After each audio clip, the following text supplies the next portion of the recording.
Hello ladies and gentlemen, and welcome to this tutorial on configuring access for an iSCSI Datastore. In this tutorial I will be going over the following topics: creating a vSwitch and assigning it a NIC and a VM kernel, setting up the iSCSI service on a NetApp storage virtual machine, creating an iGroup and mapping LUNs to it on a NetApp storage virtual machine, and configuring the iSCSI software adapter. There are also a few prerequisites that you will need to meet before beginning this tutorial.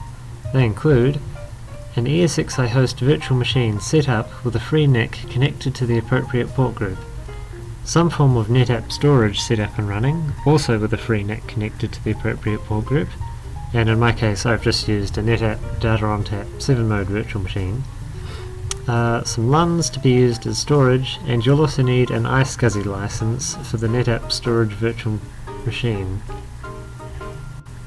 So before beginning the tutorial, I thought I'd just sort of go over what we're trying to do here. So basically, here's the iSCSI host here, and here's my NetApp storage appliance over here. And so they are connected via the support group here, but what we want to do is set up a vSwitch and then connect the two between the vSwitch on their own little network. As you can see, it's a different network here. So yeah, that's basically what we're trying to do.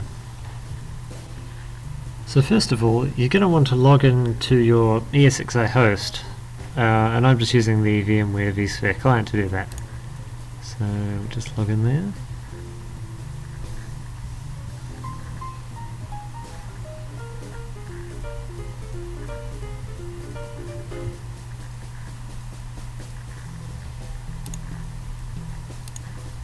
And there we go. And so now you're going to want to go to the configuration tab and then down to networking, and this will show you all of the vSwitches that you currently have. You might not have any, but we'll start off by adding in a new one by going add networking, and then from here you'll want to click the virtual machine radio button, although it's already set to that by default, and then go next. And then you'll want to create a vSphere standard switch, and you're going to want to use the NIC that you added in earlier as part of the requirements. So select the NIC and then go next. Now you're going to want to put in a label for the vSwitch, just so you can identify it. So I'll just put in an example vSwitch. And next. And that's looking good, and finish, and there we have it, our new vSwitch there.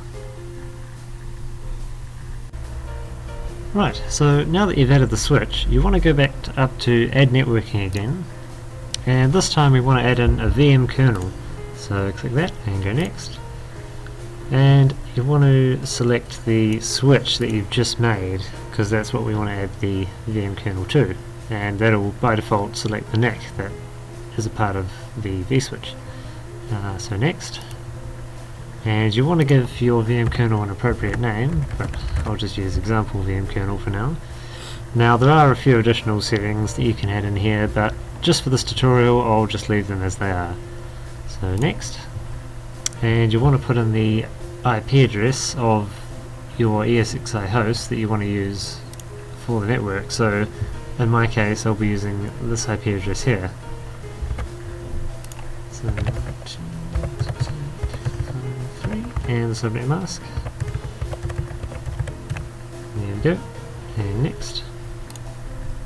And finish. And as you can see, the VM kernel has been added down here.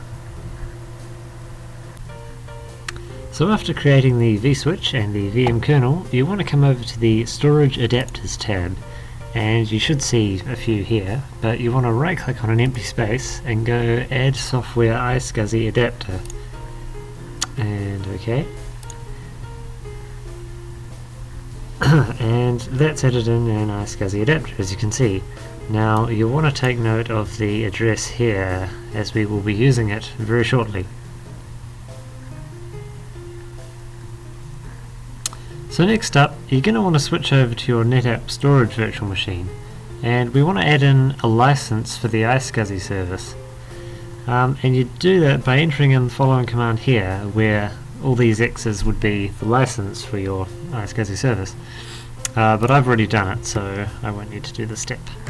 And then you want to go iSCSI start in order to start the service. But as you can see here, mine is already running. And you can also check that by going iSCSI status, just to see the status. So yes, it is indeed running. So now we need to create an iGroup, and you use an iGroup to control which hosts have access to specific LUNs. So here I've got the command for creating an iGroup, and just here is the name for the iGroup, so I'm just calling it example iGroup for this tutorial. And here we have the IQN that we grabbed earlier, so if we just go back here, yes, so where we added in the iSCSI adapter, we have this iSCSI qualified name address here, and that's the address that you need to put in after the name for the iGroup. So if we do that, and it should be added, and we can check it with iGroup show, and as you can see, there's the iGroup there.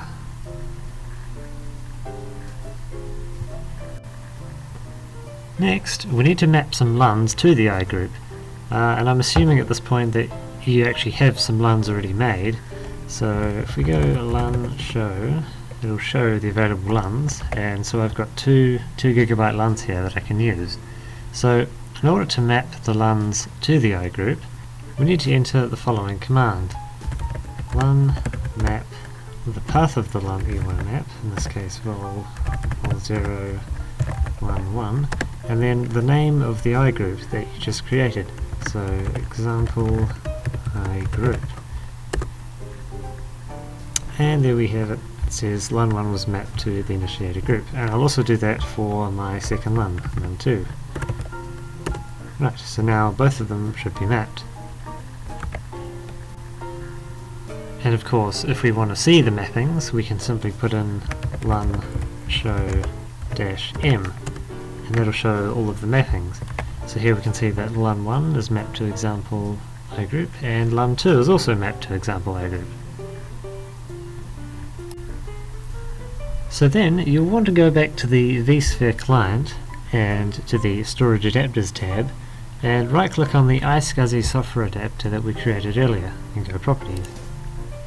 And from here you want to go to the Network Configuration tab and click Add, and then you want to point to the VM kernel that we created earlier, so example VM kernel, yeah, and go OK, and it should come up saying it's compliant, which is all good.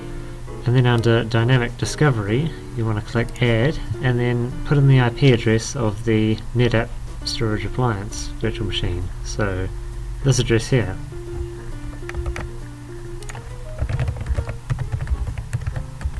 Like so.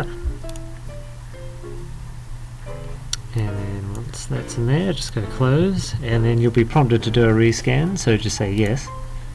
And if you miss that, you can always click Rescan all up here. And so that's just doing the scan. And then it should pop up here saying that you've connected to the target and there's a couple of devices and paths.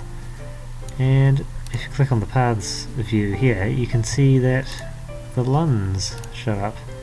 Unfortunately, the view is a bit shonky because you can't really expand this, and it's a virtual machine within a virtual machine, so yeah. But no, that's it. Well done. You've followed the tutorial, and here we are. Well, ladies and gentlemen, that concludes this tutorial for configuring access to an iSCSI Datastore. I hope you've learned something from this tutorial, and thank you for listening.